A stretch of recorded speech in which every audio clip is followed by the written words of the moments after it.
Hello বন্ধুরা, আজকে আমি চিকেনের একটি দুর্দান্ত রেসিপি নিয়ে তোমাদের কাছে চলে এসেছি।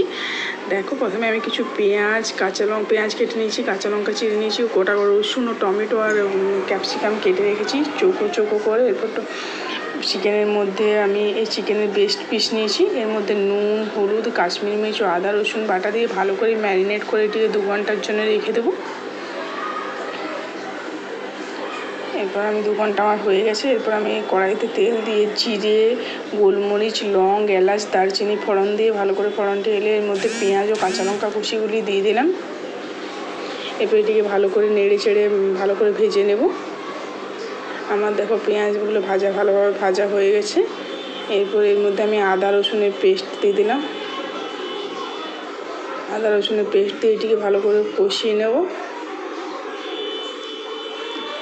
এরপর আমি হলুদ গুঁড়ো, জিরে গুঁড়ো, ধনে গুঁড়ো একসঙ্গে জল দিয়ে গুলিয়ে রেখেছিলাম, ওটা দিয়ে দিলাম। এরপর আমি কিছু টমেটো এর মধ্যে দিলাম,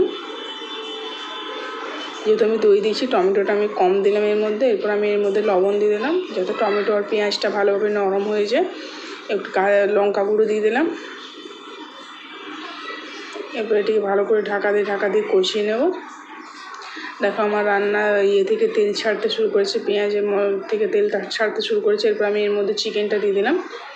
এবার এটিকে দিয়ে ভালোভাবে কষিয়ে নেব। আমি কিন্তু একদম কম তেল দিয়ে চিকেনটা রান্না করছি। দেখো এবার ভালো করে কষিয়ে নিয়ে এর মধ্যে আলুগুলো ডুমো কেটে রাখা আলুগুলো দিয়ে দিলাম। এরপর ভালো করে চিকেনের সঙ্গে মিশিয়ে নেব এবং এটিকেও ভালোভাবে কষিয়ে নেব। এবার ঢাকা দিয়ে এটিকে ভালো করে কষিয়ে নেব। দেখো আমার চিকেন থেকে দেখো কি সুন্দর তেল ছাড়তে শুরু করে দিয়েছে। এরপর আমি আলুগুলো দেখছি কি এখনও ঠিকঠাক সেদ্ধ হয়নি, এখন একটু সিদ্ধ হতে হবে। ভালো করে আরও কষিয়ে নিচ্ছি, এরকমভাবে নেড়ে চেড়ে ভালোভাবে কষিয়ে নিতে হবে। এরপর ঢাকা দিয়ে আরও আমি হতে দিলাম। এভাবে দেখো ঢাকা খুলে আরও দেখেছি, এইভাবে ঢাকা খুলে বারবার নাড়তে হবে, নইলে কিন্তু চিকেন লেগে যাবে। এরপর এর মধ্যে আমি গরম করা জল দিয়ে দিলাম।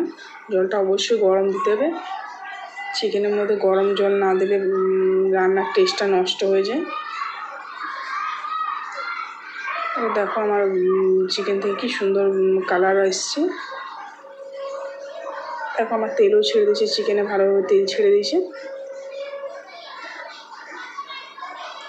এরপর এর মধ্যে দেখো আমি একটা সাইডে একটা প্যান গরম করতে দিই, তার মধ্যেও একটু বাটার দিয়ে দিয়েছিলাম, বাটারটা গরম হয়ে যেতে। এরপর আমি এর মধ্যে রসুন কুচি, কাঁচা লঙ্কা দুটো আর ক্যাপসিকামটা দিয়ে দিলাম, ভালো করে একটু সটে করে নেবো। এরপর এর মধ্যে টমেটোটা দিয়ে দিলাম। টমেটোর বিচিগুলো কিন্তু আমি রান্নায় ইউজ করে নিয়েছি, শুধু টমেটোর ছালটা রেখেছি। এরপর এটিকে ভালো করে একটু সটে করে নেবো। আমার সটে করা হয়ে গেছে, এরকমভাবেই সটে করবে, খুব বেশি সটে করবে না। এরপরে এর মধ্যে দিয়ে আমি এটিকে ভালো বন্ধ করে দেবো। এর মধ্যে করে ক্যাপসিকাম, টমেটো কুচি দিয়ে দিলাম এবং ধনে পাতা কুচি ও আমার ঘরে তৈরি করা গরম মশলা দিয়ে ভালো করে মিশিয়ে গ্যাসের ফ্লেম আমি অফ করে দেবো। এরপর ঢাকা দিয়ে স্ট্যান্ডিং টাইমে আমি 10 মিনিটের জন্য রেখে দিচ্ছি। এবার তোমাদেরকে আমি পরিবেশন করে দেখাচ্ছি। দেখো কতটা লোভনীয় লাগছে দেখতে, একবার তোমরা এইভাবে বানিয়ে দেখো।